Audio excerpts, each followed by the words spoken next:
روزہ رحمتیں برکتیں لے کر کے آتا ہے. اور آپ کو پتا روزے میں بڑی دشواریاں تھیں, بڑی سختی تھی. آج تو امت محمدیہ پر اللہ نے بڑا کرم فرمایا ہے, نہیں تو یہ 2 ہجری کو روزہ فرض ہوا تھا. شعبان کے تقدس مہینے میں 2 ہجری پیر کے دن روزہ فرض ہوا تھا. اور روزہ اتنا دشوار تھا کہ جس طرح سے ہم دن میں روزہ رکھتے رات میں بھی روزہ تھا. جس طرح سے ہم دن میں کھانے پینے سے جماع سے دور رہتے رات میں بھی اسی طرح سے دور رہا کرتے تھے. اور ایک تو یہ تھا کہ دن اور رات دونوں کا روزہ تھا, اور ساتھ ہی ساتھ کھانے کا ٹائم بھی بہت کم تھا. مغرب سے لے کے عشاء تک اتنا وقت تھا. اتنے وقت میں آپ جو کچھ کھا پی لیتے بس, اور اس کے بعد پھر روزہ شروع ہو جاتا. لیکن یہ دعائیں کیسے ختم ہوئی؟ دیکھیے چند صحابہ کی غلطی امت مسلمہ کے لیے رحمت بن کے ثابت ہوئی. حضرت عمر فاروق اعظم کو کون نہیں جانتا؟ حضرت عمر فاروق اعظم رضی اللہ تعالی عنہ ایک مرتبہ رات کے کسی حصے میں اپنی بیوی کے پاس جاتے ہیں اور ملاقات کرتے ہیں. ملاقات کرنے کے بعد دل میں خیال آتا ہے ارے یہ بہت بڑا میں نے گناہ کر دیا. اللہ اکبر. آپ غسل کرتے ہیں, غسل کرنے کے بعد نماز 2 رکعت پڑھتے ہیں, رب کی بارگاہ میں دعا کرتے ہیں یا اللہ تو مجھے معاف کر دے. اس لیے جس طرح سے دن میں روزہ رکھتے, دن میں روزہ رہتا, کھانے پینے سے اور جماع سے دور رہتے, اسی طرح سے رات میں بھی دور رہا کرنا پڑتا تھا, دور رہنا پڑتا تھا. اللہ اکبر. تو حضور حضرت عمر فاروق اعظم رضی اللہ تعالی عنہ حضور نبی رحمت صلی اللہ علیہ وسلم کی بارگاہ میں آتے ہیں. آنے کے بعد عرض کرتے ہیں یا رسول اللہ بہت بڑا مجھ سے گناہ ہو گیا. یا رسول اللہ میں روزے کی حالت میں اپنی بیوی سے ملاقات کر لیا. حضور نے جب سنا کہا اے عمر تمہیں یہ نہیں کرنا چاہیے تھا. اتنے میں اور بھی کچھ صحابہ اکرام کھڑے ہوئے, کہا یا رسول اللہ یہ غلطی تو ہم سے بھی ہو گئی. اللہ اکبر. دیکھیے چند صحابہ کی غلطی امت مسلمہ کے لیے کیسے رحمت بن کے ثابت ہوئی. فوراً قرآن پاک کی آیت مبارکہ نازل ہوئی. وحل لکم لیلۃ الصیام الرفث الی نسائکم ہن لباس لکم وانتم لباس لہن. قرآن پاک کی آیت مبارکہ نازل ہوئی اور قرآن پاک نے ارشاد فرمایا کہ رمضان کی راتوں میں اپنی عورتوں کے پاس جانا تمہارے لیے حلال ہو گیا, اس لیے کہ وہ تمہارے لباس ہے اور تم ان کا لباس ہو. تو گویا کہ یہ دشواری امت مسلمہ کے لیے ختم ہوئی ان صحابہ کی بدولت جو ہم پر نازل نہیں ہوئی. اس لیے کہ پہلے جس طرح سے ہم دن میں روزہ رکھتے تھے اسی طرح سے رات میں بھی روزہ ہوا کرتا تھا. لیکن چند صحابہ کی ایسی برکتیں نازل ہوئیں, ان کا ایسا کرم امت مسلمہ پر نازل ہوا کہ پھر اللہ نے حکم نازل فرما دیا, اٹھا دیا کہ اب دن میں روزہ رکھو گے. اب ایک دشواری اور تھی کہ کھانے کا ٹائمنگ بہت کم تھی, مغرب سے عشاء تک, بس مغرب سے عشاء تک آپ نے جو کھا لیا سو کھا لیا. اب ایک صحابی رسول حضرت اکرمہ بن اسلمی, اب ایک یہ صحابی رسول مزدوری کرنے والے صحابی رسول, دن بھر روزہ رکھا, شام کے وقت اپنی بیوی کے پاس آئے اور کھانے کے لیے کچھ طلب کیا. اتفاق سے کھانا بن نہیں پایا, کھانے میں کچھ تاخیر تھی. بیگم صاحبہ نے کہا میرے شریک حیات تھوڑی دیر بیٹھیے, انتظار کریے, کھانا ابھی لے کر کے آتی ہوں. مزدوری کرنے والا یہ صحابی رسول ہارا تھکا, ان کو نیند آ گئی. کھانا جب وہ لے کر کے گئیں تو ان کو بیدار کیا, اٹھایا. تو جب بیدار ہوئے تو روزہ ایک تو مغرب سے عشاء تک افطار کا وقت تھا, سحری کا وقت تھا, اسی میں سحری کھانا, اسی میں افطار کرنا, وہی سحری وہی افطار ہوا کرتی تھی. اب جب بیدار کیا تو کہا اب تو روزہ ہو گیا. سونے سے بھی روزہ مان لیا جاتا, اب نہیں کچھ کھا پی سکتے. تو آپ نے اسی حالت میں روزہ رکھا. جب اسی حالت میں روزہ رکھا اب مزدوری کرنے والا ہے وہ صحابی رسول صبح تک تو چلتے رہے، لیکن جب دوپہر کا وقت آیا اور اس کے بعد پھر جو ٹائم شروع ہوا تو آپ نڈھال ہو گئے اور بھوک کی شدت کی وجہ سے زمین پر گر گئے۔ بس یہ ان کا گرنا تھا کہ اللہ کی رحمت برسنے لگی، اور اللہ رب العزت نے ارشاد فرمایا، وہی نازل ہوئی، اے حبیب اب کھانے کا جو ٹائمنگ ہے اس کو بڑھا دیا گیا۔ جس طرح سے رات کے اندھیرے میں رمضان کی راتوں میں بیبیوں کے پاس جانا حلال ہو گیا، اسی طرح سے اب کھانے کی ٹائمنگ بھی بڑھا دی گئی۔ اب رات سے لے کے صبح صدق تک آپ پی سکتے ہو، جو من کرے کھاؤ، آپ کا جو من کرے پیو۔ اللہ تو یہ دشواریاں ہمارے لیے اور آپ کے لیے نہیں ہیں، یہ صحابہ کے لیے تھی۔ پھر ان صحابہ کی برکت سے اللہ نے وہ دشواریاں دور کر دی۔ اب روزے کا ٹائمنگ بہت کم ہے لیکن پھر بھی ہم روزہ نہیں رکھتے۔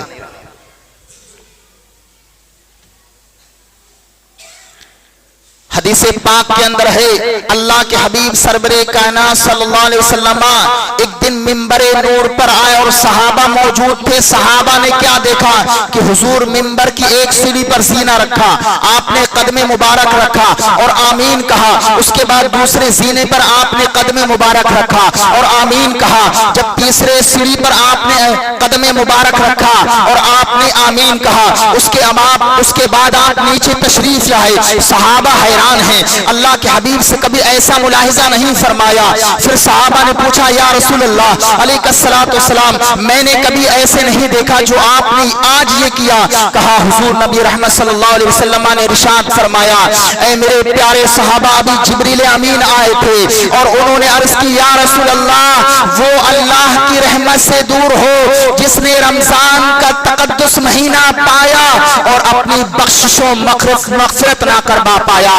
تو میں نے آمین کہا۔ اللہ اکبر۔ آپ ذرا غور فرمائیں، دعا کرنے والے سید الملائکہ ہیں، جو ہے فرشتوں کے سردار ہیں، وہ دعا کر رہے ہیں، اور آمین کہنے والے سید الانبیاء ہیں، تمام نبیوں کے سردار ہیں۔ ادھر تمام فرشتوں کے سردار دعا کرنے والے ہیں، ادھر تمام نبیوں کے سردار آمین دعا پر آمین کہنے والے ہیں۔ بتائیے وہ دعا رد ہوگی؟ وہ دعا کبھی رد ہو سکتی ہے؟ وہ دعا قبول ہو کے رہے گی۔ انہیں خیر منانا چاہیے جس نے رمضان کا تقدس مہینہ پایا اور اس کی عزت و عظمت نہ کی، اس کا ادب و احترام نہ کیا۔ حضور نے ارشاد فرمایا کہ جس نے رمضان کا تقدس مہینہ پایا اور اس نے پھر بخشش و مغفرت نہ کروائی، اس لیے کہ رمضان کا مہینہ آتا ہے بخشش و مغفرت کروانے کے لیے۔ ہم اگر غسل نہ کریں تو ہمارا بدن میلا اور کچیلا رہتا ہے۔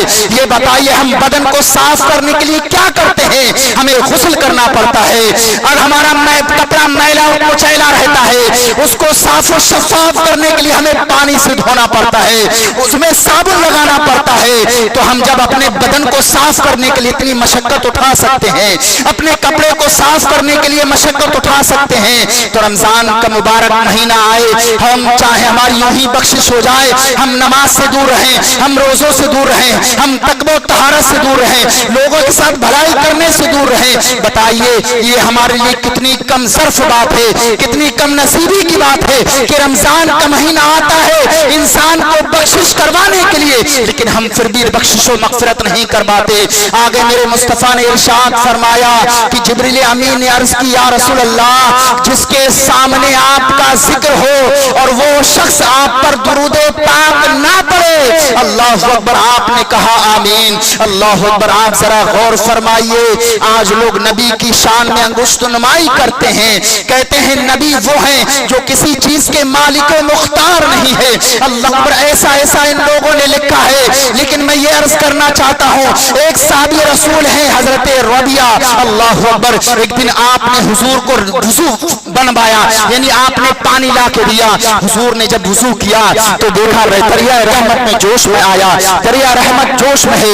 حضور نبی رحمت صلی اللہ علیہ وسلم نے ارشاد فرمایا، اے ربیعہ مانگو، کیا مانگتے ہو؟ اللہ اکبر۔ کبھی کبھی ہم اچھا کام کر دیتے ہیں تو لوگوں کے دلوں سے دعائیں نکلتی ہیں. اسی طرح سے وہ صحابی رسول حضور کو وضو کے لیے پانی لایا کرتے تھے. ایک دن دریائے رحمت جوش میں آئی, سرکار نے نگاہ اٹھا کے دیکھا اور کہا اپنی امتی پر رحم فرمایا, کرم فرمایا. کہا اے ربیہ مانگو, کیا مانگتے ہو؟ اللہ اکبر. ذرا غور کرنے کی بات ہے, حضور جو ہے نبی رحمت صلی اللہ علیہ وسلم ٹوٹی چٹائی پر سونے والے ہیں. آپ کے ہاں کئی دن تک کھانا نہیں بنتا, اللہ اکبر, اور غذا کوئی عمدہ نہیں ہے, لیکن حضور ارشاد فرماتے ہیں اے ربیہ مانگو, کیا مانگتے ہو؟ لیکن ربیہ کا عقیدہ یہ نہیں تھا یا رسول اللہ آپ کے گھر میں تو خود کھانے کو نہیں ہے, یا رسول اللہ آپ مجھے کیا دیں گے؟ یا رسول اللہ آپ کے یہاں تو جو ہے کھانے پینے کا سامان بھی مہیا نہیں ہے, یا رسول اللہ آپ کے پاس بہترین بیڈ نہیں ہے, بلکہ آپ ٹوٹی ہوئی چٹائی اور کھجور کی چٹائی پر سوتے ہیں. یہ صحابہ کا عقیدہ نہیں تھا, اس لیے کہ صحابہ جانتے تھے بظاہر میرے مصطفیٰ کے پاس کچھ نہیں ہے, لیکن اللہ نے سارے جہان کا آپ کو مالک بنا کر کے بھیجا ہے. حضور کو اللہ نے خزانوں کی کنجیاں عطا فرمائی ہیں. وہ الگ بات ہے کہ میرے مصطفیٰ نے پسند نہیں کی, میرے مصطفیٰ نے اس کو اپنایا نہیں, لیکن حضور خود فرماتے ہیں مدینے کے پہاڑی سونا بن کر میرے قدموں سے لپٹ جائیں, لیکن میں نے غربت کو پسند کیا. اللہ اکبر. آپ ذرا غور فرمائیے, آج کا امتی ہوتا تو کہہ دیتا یا رسول اللہ آپ کے پاس تو خود کھانے کو نہیں, آپ ہمیں کہاں سے دیں گے؟ یا رسول اللہ آپ تو ٹوٹی ہوئی چٹائی پر سوتے ہیں, آپ ہمیں کہاں سے دیں گے؟ لیکن وہ صحابی کا عقیدہ تھا, وہ جانتے اللہ کے رسول مالک و مختار ہیں, اللہ نے کائنات کا مالک بنا کر کے بھیجا ہے. اس لیے کہا یا رسول اللہ آپ نے ارشاد فرمایا تو میں عرض کرتا ہوں یا رسول اللہ مجھے جنت میں آپ کا رفاقت چاہیے, آپ کا رفیق بننا چاہتا ہوں. یا رسول اللہ جس جنت میں آپ رہیں گے وہیں آپ کا غلام بننا چاہتا ہوں, آپ کی غلامی میں وہاں جنت میں بھی رہنا چاہتا ہوں. تو حضور نے کہا, اب کچھ لوگ کہتے ہیں رسول اللہ سے نہیں مانگنا چاہیے, شرک اور بدعت ہے. تو یہاں حضور کہہ سکتے تھے اے ربیہ تم نے کیا کر دیا, تم نے تو شرک کر دیا. اللہ سے مانگنا چاہیے. پھر نبیوں کا مقام بہت بلند ہے, کا مقام بہت بلند ہے. جس مقام پہ میں رہوں گا اس مقام پر امتی اصحابی نہیں رہ سکتا. تم نے تو بہت بڑی بات کر دی, یہ تو میں نہیں کر سکتا. لیکن میرے مصطفیٰ نے یہ نہیں کہا اے ربیہ جو تم مانگتے ہو میں نے تمہیں عطا کیا, اس کے علاوہ بتاؤ میں تمہیں کیا عطا کروں. اللہ اکبر. اس کے علاوہ بتاؤ میں تمہیں کیا عطا کروں. اللہ اکبر. وہ صحابی رسول کہنے کے یا رسول اللہ مجھے کچھ نہیں چاہیے, جنت میں آپ کی غلامی چاہیے. میرے مصطفیٰ نے کہا عطا کیا. اللہ اکبر. تیسری بات سنیے, یہیں پہ چھوڑا تھا نا, اب یہیں پہ سماعت کریے. اب حضور جب تیسرے سینے پر تشریف لے گئے, پہلے سینے پہ لے گئے تو کہا وہ شخص اللہ کی رحمت سے دور ہو کہ جس نے رمضان کا تقدس مہینہ پایا اور اپنی بخشش و مغفرت نہ کروا پایا. جب دوسرے سینے پر تشریف لے گئے تو کہا وہ شخص اللہ کی رحمت سے دور ہو جس کے سامنے میرا ذکر ہو اور وہ مجھ پر درود پاک نہ پڑے, وہ اللہ کی رحمت سے دور ہو. اور جب تیسرے زینے پر سرکار تشریف لے گئے کہا جبریل امین نے عرض کی یا رسول اللہ وہ اللہ کی رحمت سے دور ہو جس نے اپنے بوڑھے ماں باپ کو پایا, دونوں کو یا ان دونوں میں سے ایک کو پایا اور ان کی خدمت کر کے جنت کا مستحق نہ ہوا, وہ اللہ کی رحمت سے دور. اب بتائیے آپ ذرا دماغ پر زور ڈالیے اور اس دل سے پوچھئے کہ دعا کس نے کی؟ جبریل امین. کون جبریل امین ہے؟ آدم سے لے کے عیسیٰ تک اور حضور تک سارے انبیاء کے پاس جانے والے کون ہیں؟ وحی لے کر لے جانے والے کون ہیں؟ جبریل امین. تمام ملائکہ کے سردار ہیں اور ادھر دعا پر آمین کہنے والے حضور ہیں. تو ہم کہتے ہیں وہ حضرات خیر منائیں جو رمضان کا تقدس مہینہ پائیں اور اس کی عزت و عظمت نہ کریں, رمضان نہ رکھیں چونکہ حضور نے دعا کی. وہ شخص ہلاک اور تباہ و برباد ہو جائے اور وہ شخص بھی خیر منائے جو حضور کی بارگاہ میں حضور کی شان میں گستاخی کے پہلو اپناتا ہے کہ جس کے سامنے میرا ذکر ہو اور وہ مجھ پر درود نہ پڑے, وہ بھی اپنی خیر منائے. اور وہ شخص بھی خیر منائے جس کے بوڑھے ماں باپ ہیں اور آج اپنے بوڑھے ماں باپ کے لیے ہم جھڑک دیتے ہیں. جو پیسہ ہوتا نا چھپا کے رکھتے ہیں، ماں باپ سے بچا کے رکھتے ہیں، اس پیسے پر بھی سخت گرفت ہوگی کہ جو اپنے پیسے کو تم نے بچا کے رکھا۔ اور کچھ لوگ ہوتے ہیں کہ جب ضرورت ہے تو ماں باپ کو نہیں دیتے ہیں، ضرورت کے بعد دیتے ہیں، اس پر بھی پکڑ ہوگی کہ جب ضرورت تھی تو نہیں دی، تو ایسے شخص کو جنت میں بھی ترسا ترسا کے بھیجا جائے گا۔ تو یہ لمبی لمبی داڑھیاں، یہ نمازیں، یہ روزے، یہ کچھ بھی کام نہیں آئیں گے اگر والدین آپ کے ناراض ہیں۔ پھر ہمارے مصطفیٰ نے کسی مقام پر نہیں چھوڑا، ابھی بھی وقت ہے سدھرنے کا کہ اگر آپ کی ماں باپ آپ سے ناراض ہیں تو آپ، اب ایک سوال پیدا ہوتا ہے، دو بات، کہ اگر والدین رخصت ہو چکے، گزر چکے، اب والدین کی نافرمانی کی تھی لیکن عقل نہیں آئی، اب سوجھ بوجھ آئی، دماغ آیا، نماز پڑھنے لگے، علماء کی صحبت میں بیٹھنے لگے، اب رونے لگے، یا اللہ اب کیا کیا جائے؟